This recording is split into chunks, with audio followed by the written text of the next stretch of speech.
This is so incredibly frustrating. We've lost all competitiveness. You just have to listen to me. I would have found a different way of managing those issues. Now it's just undrivable.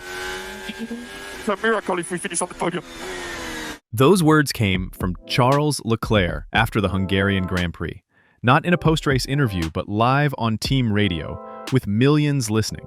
And they reveal something far more troubling than a single race gone wrong. Lewis Hamilton's response was equally telling. What you're about to hear exposes a crisis that goes to the heart of Ferrari's operation. Today, we're analyzing the complete radio transcripts from Hungary that Ferrari never intended to make public.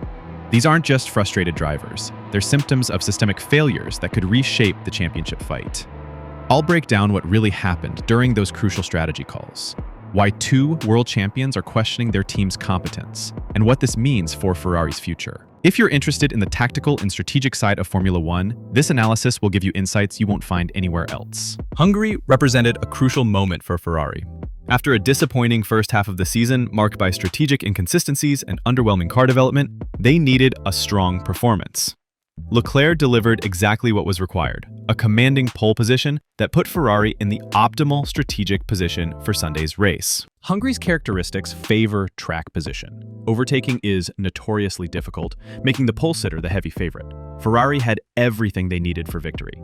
But what followed was a masterclass in how to squander a winning position. The first critical moment came during the opening stint. Leclerc could sense his tire degradation accelerating, but Ferrari's pit wall remained silent on strategy adjustments. We are going to lose this race with these things. We are losing so much time. This wasn't emotional outburst. This was tactical awareness. Leclerc understood the undercut threat from McLaren and Red Bull, but his warnings went unheeded. The delayed pit stop decision cost them track position to multiple rivals who executed perfectly timed undercuts. Let's examine Ferrari's decision-making process. Lap 35 to 40. Leclerc reports tire degradation. Response: continue current stint. Lap 41 to 45. Competitors begin undercutting. Response: hold position, maintain gap.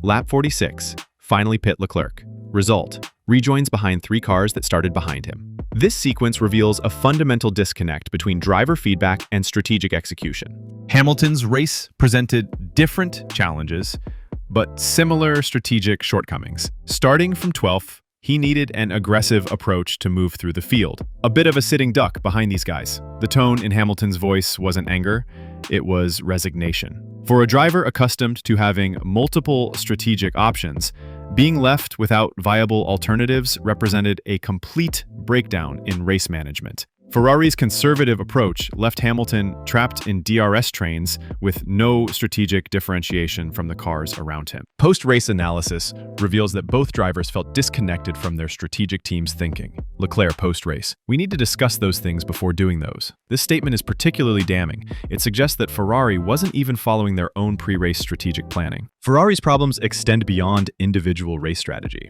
They represent a fundamental issue with decision-making processes under pressure. Pattern analysis: delayed reactions to changing track conditions, over-reliance on simulations versus real-time driver input, conservative approach when aggressive tactics were required, poor communication between pit wall and drivers. This isn't Ferrari's first strategic miscue. Similar patterns emerged in Monaco 2019 with Leclerc, multiple races in 2022's championship fight, various strategic errors throughout 2023. The consistency of these errors suggests institutional problems rather than isolated mistakes. The most concerning aspect isn't the strategic errors themselves, but their impact on driver confidence. When world-class talent begins questioning basic team competence, the relationship becomes unsustainable. Leclerc has endured years of strategic disappointments. Hamilton chose Ferrari specifically to compete for championships, not to manage strategic inadequacies. These failures have broader consequences. Points lost directly impact championship standings. Driver confidence affects performance in qualifying and racing. Strategic predictability allows competitors to exploit Ferrari's tendencies. Ferrari must address fundamental questions about their operation.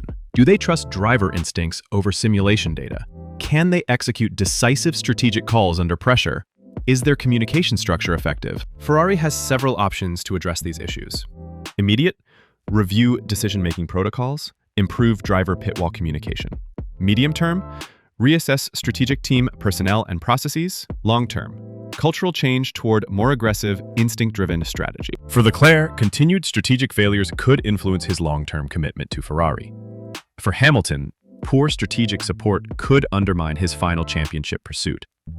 Ferrari's reputation as a top-tier operation depends on their ability to maximize the potential of elite driver talent. The Hungarian Grand Prix radio messages reveal more than driver frustration.